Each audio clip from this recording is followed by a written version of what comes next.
Satu hal menarik di balik spekulasi jejak digital dugaan akun Kaskus Mas Gibran Rakabuming Raka terkait Pak Prabowo Subianto adalah aksi intelijen kolektif dan aktivisme digital netizen Indonesia. Ramai di Twitter atau X, netizen Indonesia sangat lihai menguliti dan memasak dengan metode cross-reference akun alter Kaskus Fufu Fafa dan Raka Gnarly. Yang terakhir, netizen cross-reference dengan habit dan typing karakteristik akun Cili Pari, bisnis catering milik Mas Gibran. Akun alter Fufu Fafa dan Raka Gnarly sendiri jadi perbincangan karena sejak awal Mas Gibran ditengarai sebagai pemiliknya. Dan menariknya, di masa lalu sering memberikan narasi minor ke Pak Prabowo. Terlepas dari kebenaran sesungguhnya dan bisa aja ada kepentingan tertentu juga dari konteks ini, aktivisme dan forensik digital ala-ala sangat-sangat cepat dengan aksi kolektif di media sosial. In this case dan yang bakal jadi pelajaran, para politisi dan pejabat Indonesia akan sangat hati-hati bikin postingan yang akan. Sebelum lanjut, jangan lupa like, komen, share, dan subscribe channel ini. Terima kasih, selamat menonton, semoga bermanfaat.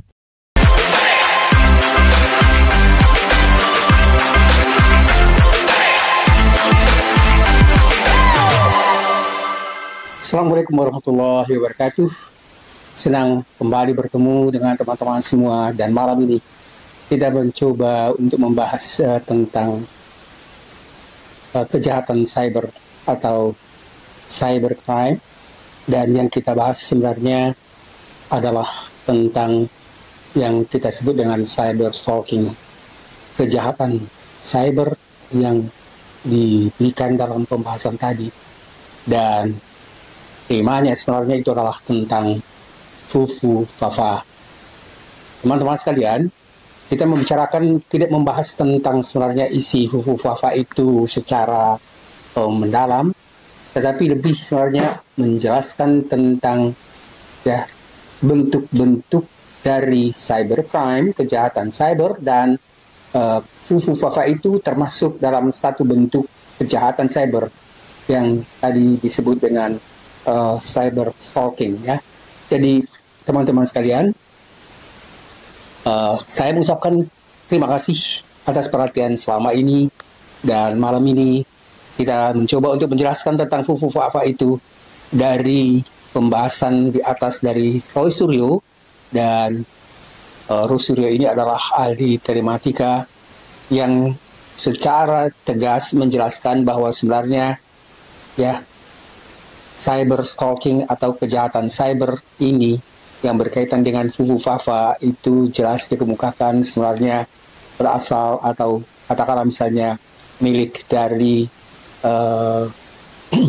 Gibran Rakabuming Raka, dan beliau menyatakan bahwa dia bisa mempertanggungjawabkan kebenaran itu 99,9%, dan itu sudah dijelaskan secara jelas dan tegas oleh Roy Suryo di dalam beberapa kali sebenarnya dia kemukakan itu melalui online atau media massa.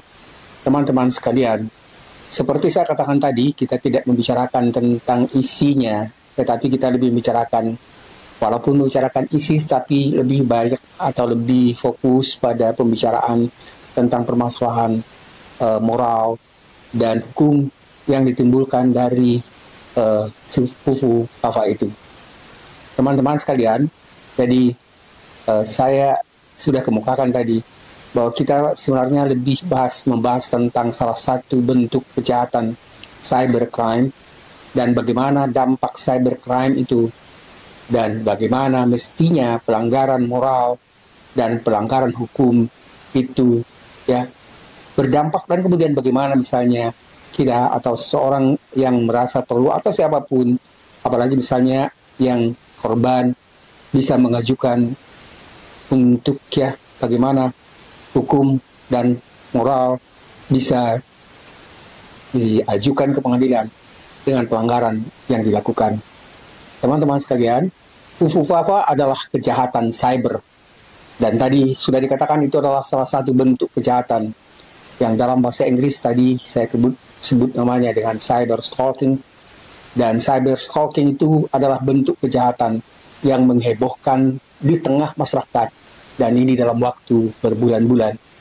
Dan sampai sekarang itu masih terus saja dibicarakan, dan sepertinya belum ada upaya dari katakanlah misalnya pihak pemerintah atau hukum untuk bisa mengatasi masalah itu dengan mengajukannya misalnya atau melakukan pengadilan, baik misalnya pengadilan dianggap sebagai pelanggaran moral atau pelanggaran hukum.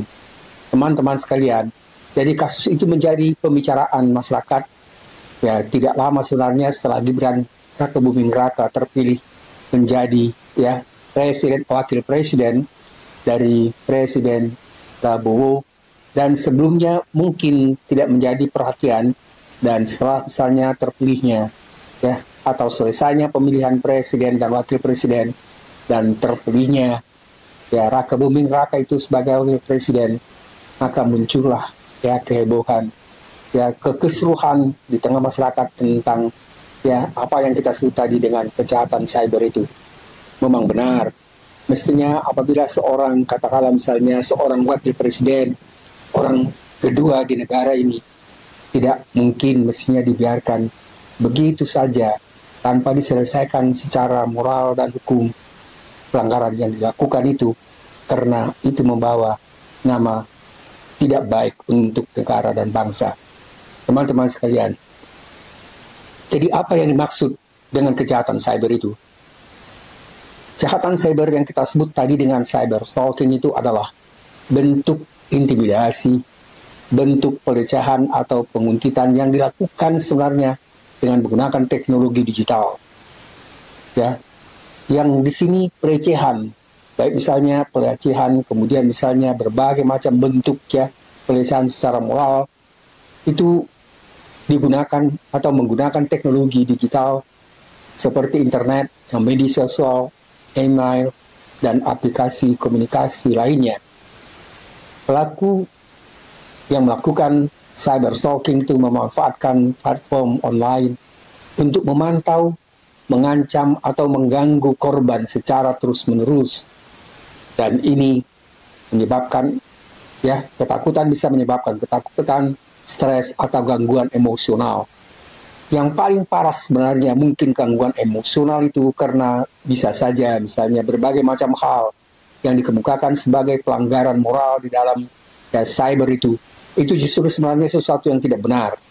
Dan di dalam kasus Fufu Fafa begitu banyak yang misalnya yang merasa dirugikan, misalnya seperti Prabowo dan keluarganya, dan kemudian banyak juga sebenarnya dari para selebriti yang terkenal di Indonesia itu juga ya tidak lepas dari pelecehan moral yang dilakukan oleh Fufu Fafa.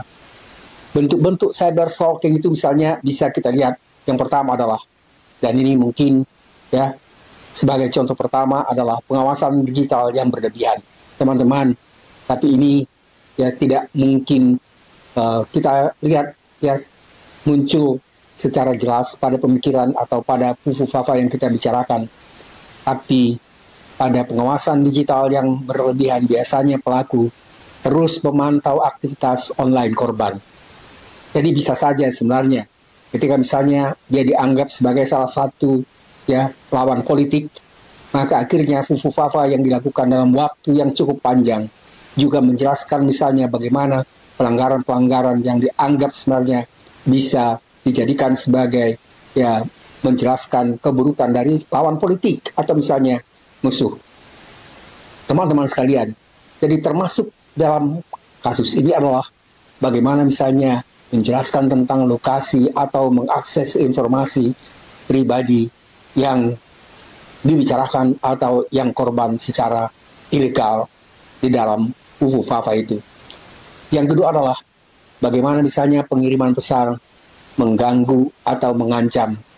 Teman-teman sekalian, yang banyak mungkin kita lihat sebenarnya ya di dalam Fufu Fafa itu adalah pesan-pesan yang mengganggu dan mungkin tidak dalam pengertian mengancam secara dalam bentuk kekerasan, tapi bisa saja misalnya mengancam terutama sekali misalnya untuk Prabowo sebagai lawan politik waktu itu dari Jokowi, dan Jokowi itu adalah ayah kandung dari Gibran Rakebuming Raka. Pelaku bisa mengirimkan pesan seks atau email atau misalnya bentuk-bentuk pesan langsung, direct message yang berisi ancaman, berisi pelecehan atau konten yang kasar dengan tujuan menakuti korban, atau juga misalnya bukan hanya sekedar menakuti tetapi misalnya mempermalukan, menjatuhkan korban ya di tengah atau di dalam pandangan masyarakat. Yang berikutnya adalah ya bisa dalam bentuk menyamar atau impersonasi. Dalam hal ini misalnya pelaku membuat akun palsu dengan menggunakan identitas korban untuk merusak reputasi atau memanipulasi orang lain. Teman-teman sekalian, ya, yang kita sebut dengan menyamar ini jelas sekali sebenarnya terdapat pada Fufu Fafa. Karena begitu banyak sebenarnya dan begitu cukup lama orang berusaha untuk bisa membongkar siapa sebenarnya pemilik ya akun Fufu Fafa itu. Dan sampai sekarang sebenarnya kita walaupun cukup lama sebenarnya coba untuk ya yang melakukan itu mencoba untuk menghindar, tetapi sepertinya sekarang memang sudah tidak mungkin lagi itu dianggap atau ditolak. Teman-teman sekalian, yang keempat adalah apa yang disebut dengan doxing. Doxing itu adalah pelaku ya menyebarkan informasi pribadi korban secara online tanpa izin. Dan jelas sekali sebenarnya berkaitan dengan doxing atau pelecehan seksual itu ya, atau misalnya pelanggaran moral yang dilakukan melalui online itu biasanya misalnya tanpa izin, dan malah justru yang bersangkutan itu bercoba sekuat tenaga untuk tidak sempat atau sampai diketahui terbongkar siapa pemilik akun tersebut. Dan ini jelas sekali sebenarnya didapatkan pada akun Fufu Fafa. Seperti ya tadi kita katakan ya kesulitan untuk ya memperjelas siapa pemilik atau alamat rumah, nomor telepon, atau misalnya informasi sensitif ya yang dikemukakan itu sering sekali misalnya memang ya dicoba oleh si pelaku untuk dia tidak sama sekali dikenal. Jadi dia dengan merasa secara bebas melakukan pelecehan seksual dan ya, tindakan-tindakan lainnya. Yang kelima adalah pelecehan di media sosial. Pada bagian kelima ini, pelaku menyerang korban melalui komentar kasar, komentar yang jorok, melakukan penghinaan, atau bentuk kampanye-kampanye yang mencoba untuk menjelekkan seseorang. Jadi ujaran kebencian, pornografi di platform media sosial ini menjadi hal yang terlihat dengan jelas dan kuat dinyatakan di dalam Fufu Fafa. Yang keenam adalah bagaimana misalnya, dan ini tidak begitu terlihat, jadi tadi saya katakan sebenarnya pada dua faktor atau dua nomor yang dikemukakan tadi yang sangat jelas tentang ya dilakukan Fufu Fafa itu adalah doxing, yaitu menyebarkan informasi pribadi korban dalam online, dan kemudian juga menjelaskan tentang ya bentuk-bentuk model pelecehan seksual dan lain-lain. Yang kelima tadi adalah pelecehan media sosial dengan melakukan penyerangan pada korban melalui komentar-komentar yang sebenarnya memang mencoba untuk menjatuhkan moral dan pandangan masyarakat yang tidak baik terhadap korban. Teman-teman sekalian, yang doxing dan pelecehan media massal ini, di media massal ini jelas terlihat misalnya terdapat pada apa yang kita bicarakan pada Fufu Fafa itu. Yang keenam adalah pemantauan lokasi. Pada pemantauan lokasi biasanya pelaku menggunakan teknologi seperti aplikasi berbagai lokasi atau GPS untuk melacak pergerakan korban. Tapi karena ini sebenarnya memang tidak sampai menjelaskan tentang bagaimana kejadian-kejadian itu, maka hampir tidak dibahas tentang pemantauan lokasi di dalam apa yang terdapat pada Fufu Fafa. Yang ketujuh adalah serangan melalui forum atau grup diskusi. Ini juga tidak, karena tidak ada forum-forum yang dikemukakan ya atau diskusi yang dikemukakan secara terbuka, karena ini dilakukan dalam bentuk sebenarnya ya katakanlah tersembunyi, yang dilakukan melalui media massa. Jadi pelaku tidak menyerang korban dengan komunitas pada secara terbuka, tetapi hanya melalui online dengan menyebarkan ucapan yang tidak benar, fitnah, ujaran kebencian, pornografi, atau melakukan tindakan-tindakan yang sifatnya secara tertutup dan bukan terbuka. Yang kedelapan adalah pemerasan atau apa yang kita sebut juga sebagai pelaku mencoba mengancam akan menyebarkan informasi atau foto sensitif korban jika korban tidak memenuhi tuntutan tertentu. Teman-teman sekalian, di sini juga tidak ada pada Fufu Fafa yang mencoba misalnya untuk mengancam seseorang, ya. Dan ancaman itu biasanya mereka mengatakan akan menyebarkan informasi atau foto sensitif dari korban jika korban tidak memenuhi tuntutan tertentu. Teman-teman sekalian, ini sering sekali dilakukan sebenarnya oleh pelaku-pelaku, dan ini dianggap sebagai salah satu ya cara yang tepat untuk memenuhi keinginan seseorang dengan menggunakan apa yang disebut tadi dengan pemerasan atau sex torsion. Teman-teman sekalian, jadi apa sebenarnya yang dilakukan oleh Fufu Fafa? Jadi kasus Fufu Fafa menjadi sorotan dan viral dalam waktu yang cukup lama, beberapa bulan, dan yang dilakukan sebenarnya adalah bentuk pelecehan yang memang vulgar, kemudian dugaan pelecehan dan penghinaan yang dilakukan melalui akun Kaskus bernama Fufu Fafa itu. Dan akun ini sebenarnya seperti dikemukakan ada oleh Roy Suryo, itu jelas dia katakan itu adalah milik dari yang sekarang menjabat sebagai Wakil Presiden Gibran Raka Buming Raka. Ini sebenarnya yang ada masalah. Apakah mungkin kita misalnya masyarakat Indonesia bisa membiarkan ya tindakan yang sangat tidak bermoral itu tetap dilindungi dan dibiarkan saja misalnya menjadi ya orang pertama, orang yang kedua di Indonesia karena dia wakil presiden. Dan saya sebenarnya yakin ya cukup banyak atau sebagian besar masyarakat sebenarnya tidak menerima dan kadang-kadang justru tidak mengakui ya dia sebagai wakil presiden, seperti juga misalnya terlihat dan pernah dilakukan oleh beberapa tokoh ya di Indonesia, termasuk misalnya bekas pemerintah atau juga misalnya dari anggota DPR. Teman-teman sekalian, jadi wakil presiden yang terpilih mestinya memang adalah wakil presiden yang memiliki moralitas yang tinggi, kemampuan intelektual yang tinggi juga, dan kemudian juga merupakan seorang yang bisa memberikan bukan nama baik untuk bangsa, tetapi juga misalnya melaksanakan moral dan hukum secara adil. Teman-teman sekalian, jadi kita bisa mengungkapkan tadi beberapa bentuk pelecehan dalam kasus Fufu Fafa yang secara ringkas pada bagian akhir ini saya kemukakan beberapa bentuk. Yang pertama adalah satu, bentuk pelecehan seksual yang verbal, ya. Yang kedua adalah penghinaan dan fitnah, dan ini jelas sekali sebenarnya dilakukan adalah penghinaan pada termasuk misalnya Prabowo dan keluarganya, dan banyak atau beberapa para artis terkenal dari Indonesia. Jadi akun tersebut juga terlibat dalam penghinaan terhadap tokoh-tokoh politik, termasuk tadi saya katakan misalnya Prabowo, keluarganya, dan menggunakan bahasa-bahasa kasar dan bahasa yang benar-benar tidak pantas.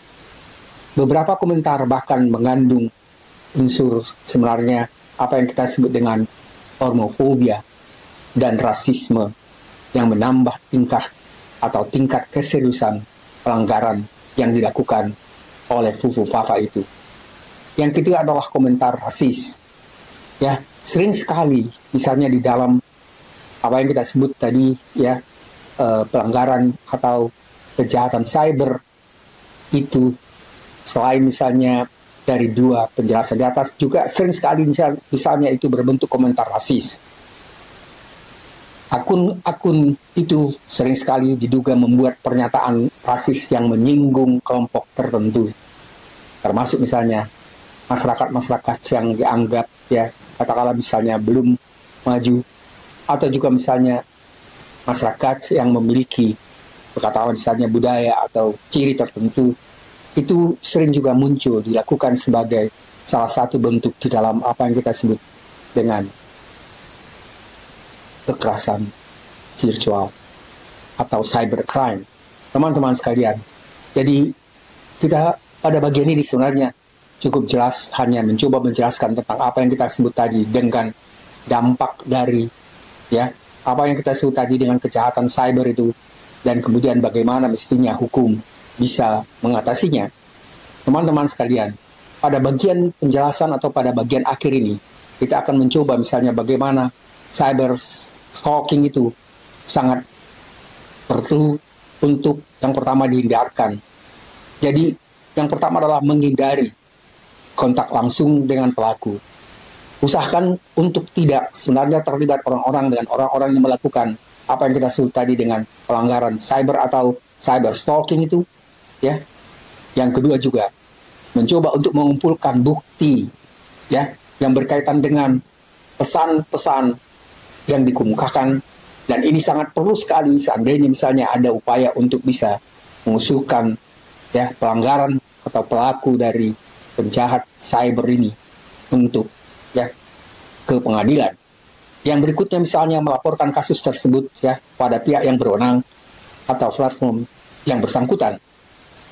Yang berikutnya adalah doxing atau pelanggaran serius. Ya, bagaimana misalnya kita bisa mengungkapkan tentang pelanggaran serius terhadap privasi atau pelanggaran terhadap masyarakat individu, dan ini sebenarnya dapat dikenakan dengan sanksi pidana di banyak yurisdiksi.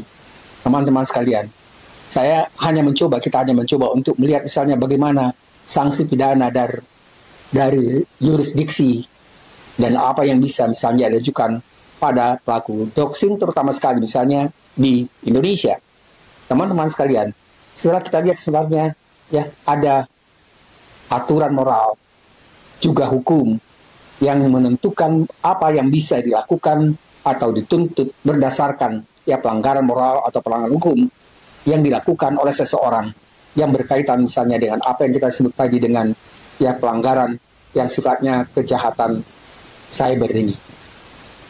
Berikut ada beberapa sanksi pidana yang dapat diajukan terhadap pelaku doxing, dan itu sebenarnya sangat tergantung pada negara atau jurisdiksi hukum yang ada pada setiap negara. Teman-teman sekalian, untuk Indonesia misalnya, yang pertama, di Indonesia doxing dapat dijeratkan dengan beberapa pasal dalam Undang-Undang Informasi dan Transaksi Elektronik, dan ini yang kita sebut dengan Undang-Undang ITE. Teman-teman sekalian, jadi itu cukup jelas sebenarnya ada perlindungan, ya, baik misalnya moral atau terutama sekali hukum terhadap pelanggaran doxing tadi. Yang berikutnya misalnya ada pada pasal 26 ayat 1. Ini adalah bentuk perlindungan data pribadi seseorang yang melibatkan persetujuan pemilik atau tidak mengikuti persetujuan pemilik. Yang berikutnya adalah sanksi dalam bentuk pelanggaran dapat dikenai gugatan perdata atau kerugian yang ditimbulkannya, atas kerugian yang ditimbulkannya. Yang berikutnya adalah pasal 27 ayat 3, tindakan yang menghina atau mencemarkan nama baik melalui media elektronik itu juga bisa ya diajukan ke pengadilan melalui pasal 27 ayat 3 ini.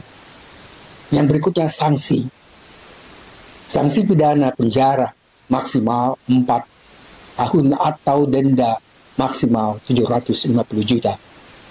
Ini juga sebenarnya satu ya sanksi yang cukup berat ya. Apalagi misalnya dikenakan pada seseorang yang memiliki posisi penting di dalam negara, dalam satu negara. Yang berikutnya adalah pasal 29. Ya, pasal ini menetapkan ancaman atau intimidasi melalui media elektronik yang merugikan korban. Ini juga bisa diajukan dengan mengajukan pelanggaran pada pasal 29. Teman-teman sekalian, sanksi pidana penjara maksimal 12 tahun atau denda maksimal 2 miliar.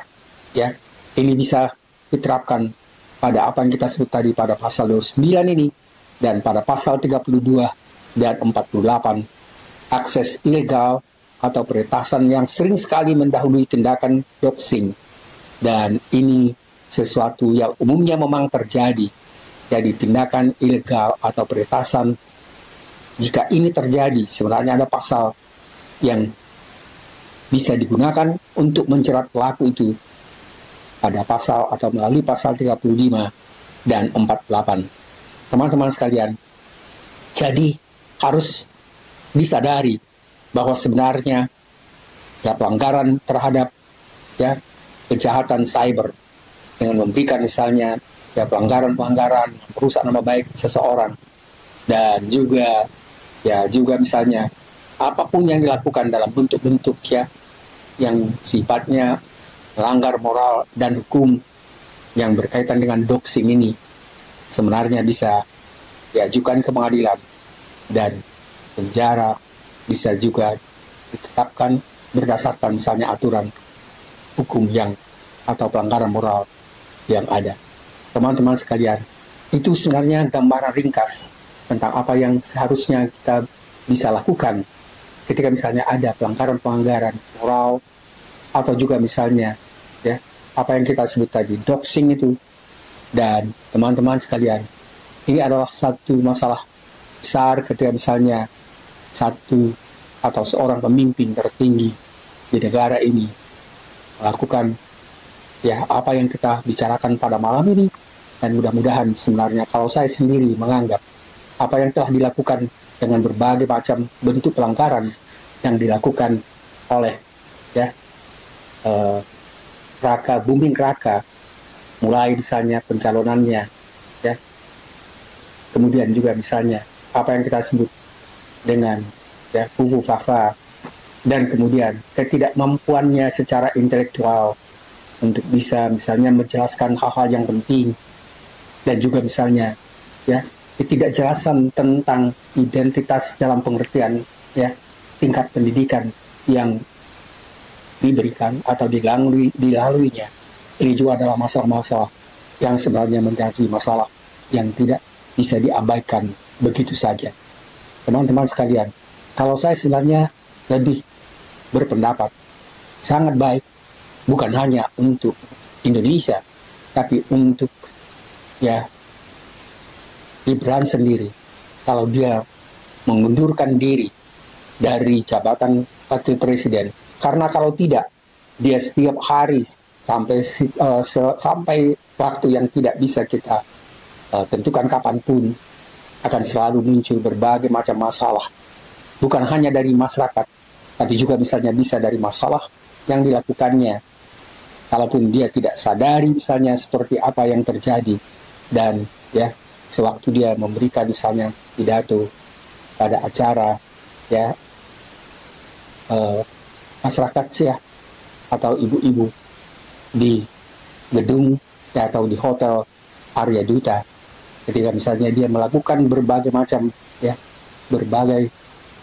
ucapan yang sebenarnya pengulangan yang menunjukkan ketidaksiapan secara intelektual untuk bisa memberikan penjelasan yang baik.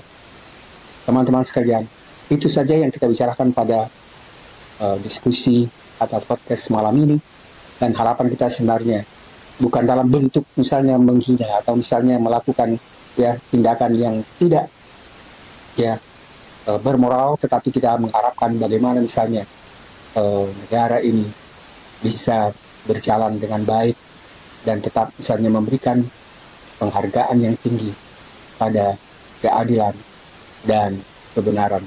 Terima kasih teman-teman sekalian. Assalamualaikum warahmatullahi wabarakatuh.